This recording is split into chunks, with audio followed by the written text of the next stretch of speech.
everybody. This is David Zen, and Mary Perry is not here. She's come up with another excuse.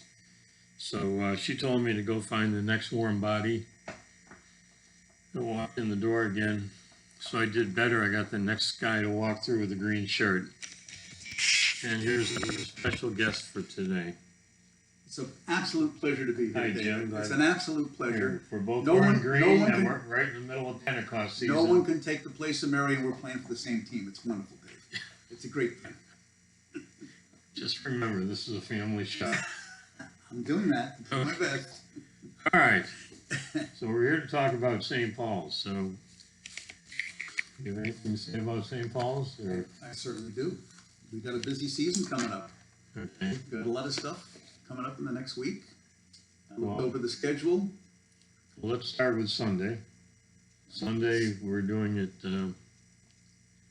Father Joe is away, as he announced last week. He's at his son's wedding. Yeah. His son Joe, and I believe fiance's name is Hannah. And we're sad to be missing Joe this weekend. Julie Mudge will be here, and his father Joe asked for prayers for him and his family. We will certainly do that. Julie Mudge is a lot of fun. She is. She is great. I don't know what other people think, but I get a kick out of Julie. She's very You animated. just have to hold her in one place, especially when you Yes. have her on the camera. Well, as you know, we video all the sermons, and if you ever want a fun little exercise, go back to past sermons and just go on the bottom and scroll through them. You'll notice, and it's fun to do it without sound, because you can tell who really engages your attention. Because Julie is like all over the place. Father Joe is. What Father Joe does with one hand, basically he does with both. Right. He's very symmetrical in all his moves. And then other people will just stand there and just grab onto the pulpit and not move at all. I thought with Aiden over the weekend, who was here Sunday, he was interesting. He didn't move around a lot, although he did as he got more comfortable with us. But he was very expressive I was and greatly facially. surprised. For a young man, he gave a great sermon. I had a conversation with him afterwards. He's a nice kid. I hope he comes back. Good sermon and a good presentation. Very good.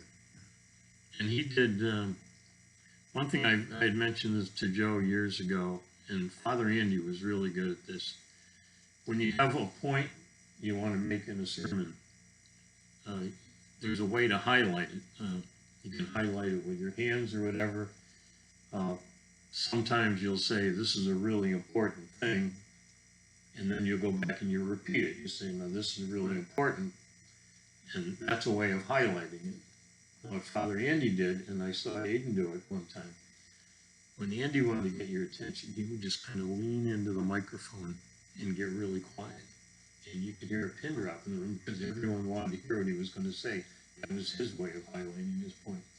So we've had all different kinds of presentations and sermons, and Julie is one of the more animated ones, and we're certainly looking forward to her.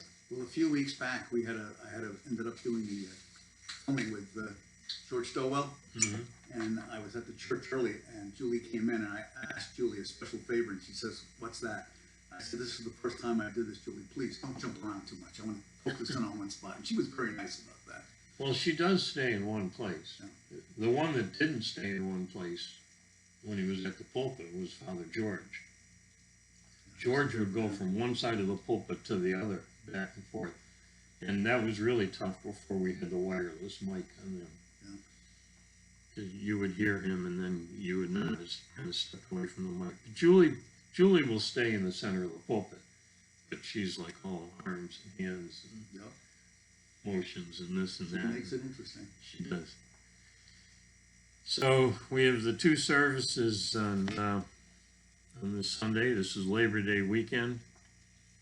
There won't be a men's Bible study on Monday. No men's Bible study on Monday, and I was at our men's discussion group on Thursday. It's going to be a day of meditation, so we will not have that in the guild room either this coming Thursday. Be a quiet week. So this would be Labor Day weekend. Right. That's like a layout. This is where insert Labor Day joke here. Well, do you know what Labor Day is to me, Dave? You know what the meaning of Labor Day is? This is a family show, remember? I realize it's a family show, but as far as I'm concerned, Labor Day is a celebration that the pressure to lose weight for the summer is finally over. There you go. And I haven't lost any weight. Nice. Well, then you don't have to go finding it. That's right.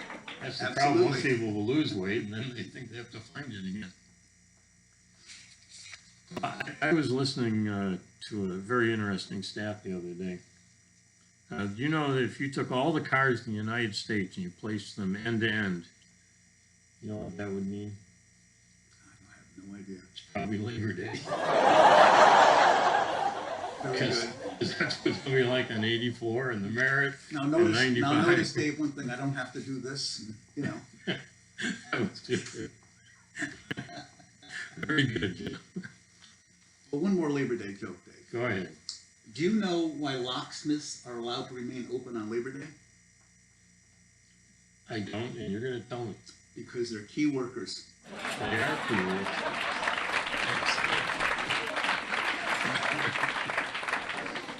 So, you know, we kind of blew through, we were talking about Julie, and we didn't really touch on the readings for this Sunday. The readings are really about the cost of discipleship. That's the bottom line. Moses kind of lays out in Deuteronomy, you have to choose life or choose death. But then Jesus really, he talks about the cost of leadership. It's one of the more difficult gospels to understand, too, because Jesus says you have to hate your father, your mother, your brother, your sister. Right. But I think we all know that was just to catch attention pretty quick and to show that our Well, I think total he did. devotion should be to the Lord. So it must have been pretty confusing to the disciples when he starts talking about cost, because he'd just given them a math lesson a couple days before, Right. when he basically said, how many people can you feed with 5 loaves and 3 fish? Yeah. And then he drops on the cost of 5,000. discipleship. You know, it's like, where is this going?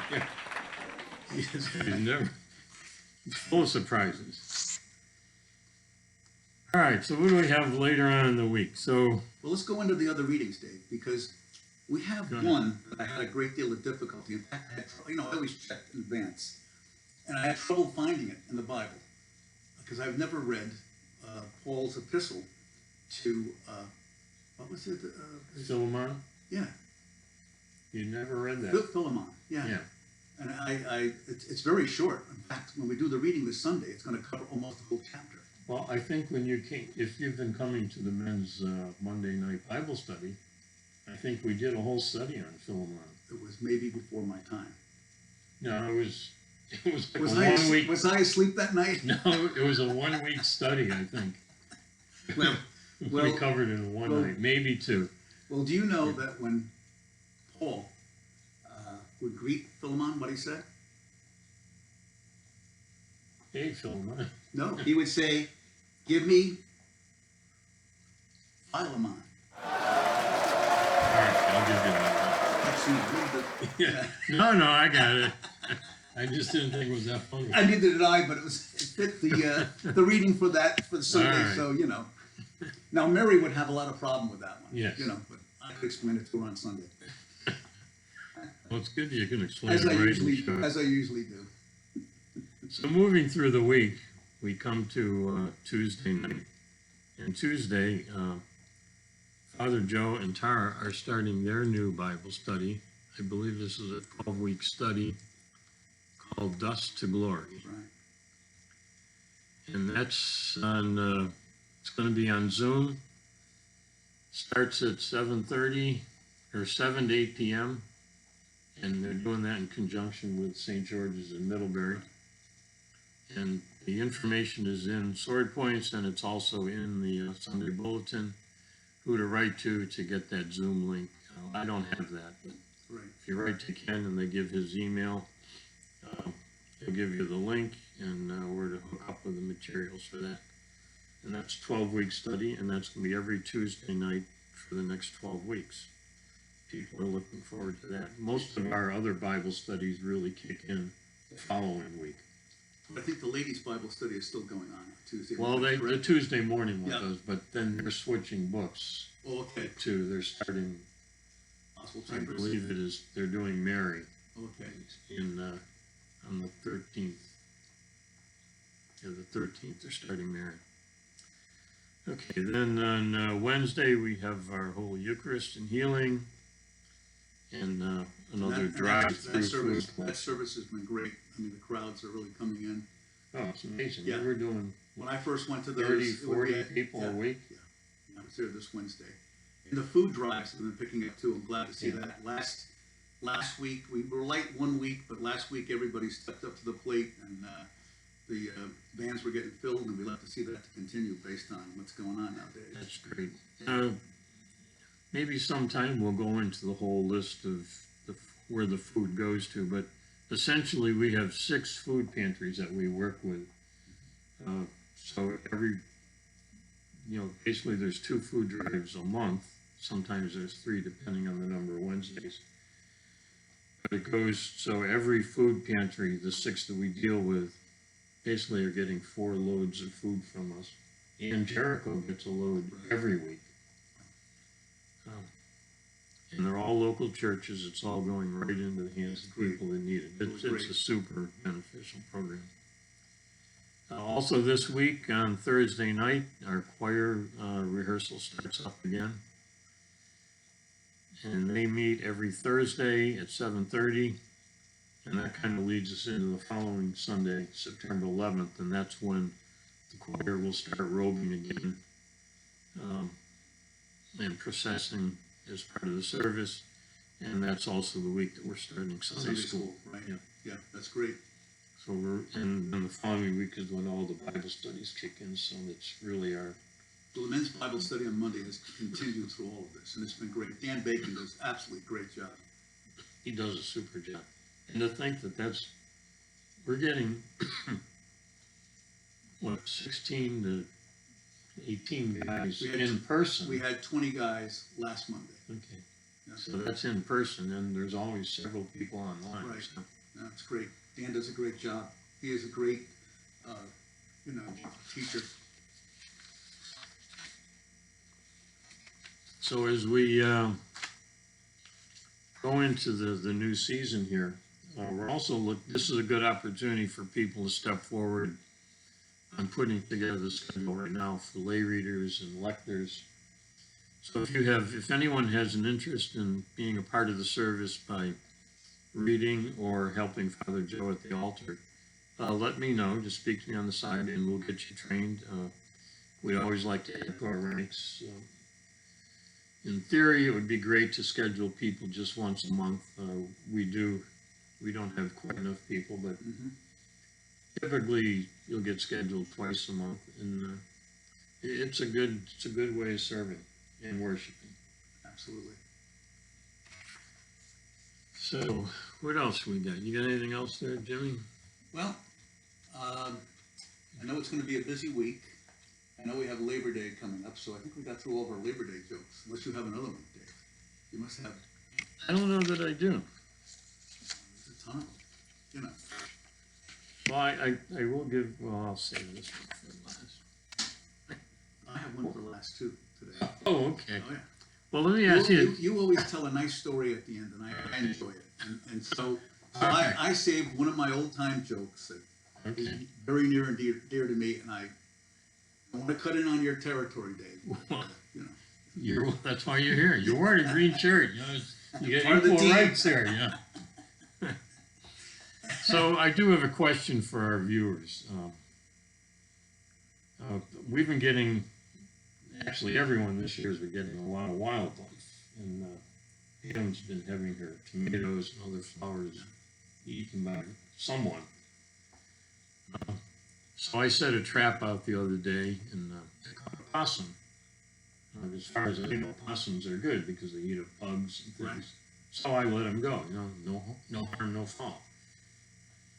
So then the other night, I'm looking out the window and I have a skunk out in the side yard. First time I've seen a skunk. And Pam was not home, so I took a picture of him. And 14 minutes later, Pam comes home. Luckily, the skunk had moved on, but she was totally unaware that where she walked is where the skunk was. So then she's bemoaning the fact that her tomatoes are getting eaten up. She goes, I told her how I let the possum go. She goes, I think you should set that trap up again. I said, well, that's all well and good. But who's going to open the trap if I catch the skunk and not the possum? Good point. She goes, well, Animal control. and she just kind of stopped there. So if anyone has suggestions on how I can trap this, whatever I want to trap, but not the skunk, let me know. Well, I've been gardening out in my garden for over 30 years, and I've had different animals attack the garden. I saw a sight that I haven't seen in 30 years this past week. I was sitting having breakfast in my breakfast nook, and I looked out, and a squirrel was coming down the side lawn, and I saw him get in front of the garden, and the little son of a gun went right underneath my netting. He got up on his hind feet and took his two little paws and picked a cherry tomato off. Did you put like a napkin on and break out a knife and fork too? He's been by a couple of times lately, and I've yelled at him. So I opened the window and I yelled, and that little squirrel held onto that tomato, went right across the lawn and hit into the pine trees. It was funny as heck. Nice. I had no problems with handling a squirrel. The skunk. Yeah, I think we'll be a little delicate. I think maybe you should hold off on that until you get a good plan, Dave. You know, really. Believe me, we are. Well, you know, a couple of weeks ago, the Property Commission, which is the reason I'm here tonight, other than to sit here with you, which is one of the greatest honors I have received at St. Paul since my coming a few years back, is they had a Property Commission meeting, and Mike decided that it would be a good idea to meet outside. The weather was so nice. And so I couldn't make it. I was in New York City with friends. And I got the report the next day. They were sitting under the tent out here, and all of a sudden Dave Allen looked up, and there was a bear coming along the side of a building. Broke up the meeting very quickly. Yeah. And, Well, that's the third time we've had a bear up here. Yeah. The Boy Scouts saw him about a week before your meeting, and they chased him off into the woods. And when Winkley came in, he was telling me he was all proud the Boy Scouts chased him into the woods. I'm like, thanks. 30 seconds later, my phone goes off. My wife's down there. You know, we got a bear in the side yard. Well, that same week, I was up at my daughter's house, and I'm having a cup of tea with her, and I went up to mow her lawn, and I'm sitting there, and she said, Dad, what's that noise? It sounds like it's coming from the basement. So I got up off the stool, and I looked out the window, and there was a bear on the front porch. Okay. And the noise was he was rubbing himself on the mat in front of the door. Then he moved over to the next mat and swung it around like a toy. Not your mat, I hope. No. And then meandered off the property. Next door to her lives an animal control officer, so I called her up and I called a few of the neighbors to get their animals in. Nice. And the only thing the animal control officer could tell me was, oh yeah, I heard there's a bear in the area. Yeah, well, Helpful advice. You got the situation under control. Under control, yeah. Wow. So, you any update on Doug and how he's doing? Yes, yeah. I was here today, and Doug was in. And as we all know, we're praying for Doug and that he can find a surgeon and get his surgery done quicker, because it was originally scheduled for November 23rd, which is way out. He had to wait 3 months. He met yesterday with a surgeon. The phone call came in today when we were having our meeting, and he came in and let us know that now it's been moved up to October 3rd, which thank God. Well, that's good. Thank God. We just have to pray for, quick recovery and that he does well. Well, I must say, you guys, your crew is doing a good job in the meantime. Just remember, Dave, Father Joe made the fatal mistake of saying associate sextant. It's interim sextant. There's a big difference. Well, we were talking about the skunk earlier. I must say that when you do a great job cleaning, but there is a certain smell afterwards. Yes, we work very hard at that. Okay. We decided with one of our parishioners making a suggestion that pine sol lavender, and it's been great. Everybody loves it, and I've noticed that a lot of people come into church now. They take a breath for a moment or two, and they're more relaxed at church. It's a wonderful thing. So is this going to be a new project St. Paul's is It going is, to offer? it is going to be, St. Paul's smell? it is going to be a product that will stay here for a long time. So come to St. Paul's, we have all the smells and bells. Yeah, And, oh, absolutely. okay. Enjoy the lavender. Stay calm. All right. So you said you got a final story Why here. don't you tell your story? You go with your story first, Dave. Well, Because you always have a great story that makes me laugh. And, you know. okay. Well, I'm just going back to this discipleship thing with Jesus. And after he had his talk with the disciples on the cost of discipleship, what that was all about, the next day he's having a meeting with the group. And Peter comes in wearing a lacrosse helmet and his lacrosse gloves, jersey, and his lacrosse stick. He's cradling it. Jesus goes, Peter, what are you up to now? He said, well, wait a minute. You told us yesterday, take up lacrosse and follow me.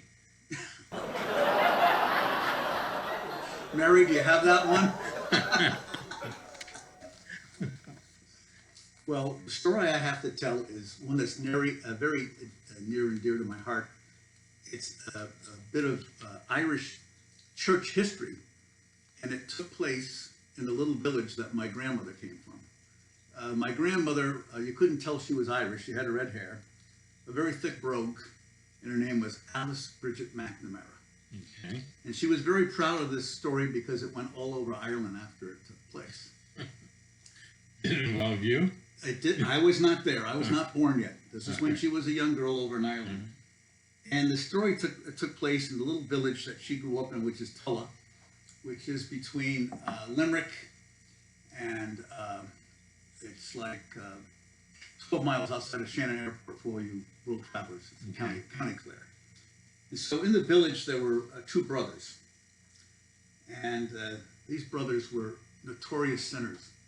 They did terrible things. They stole, they robbed, they cheated, womanized, drank too much. They were just terrible people. Well, one day, Close relations? no relations to the McNamaras, may I add. Millers?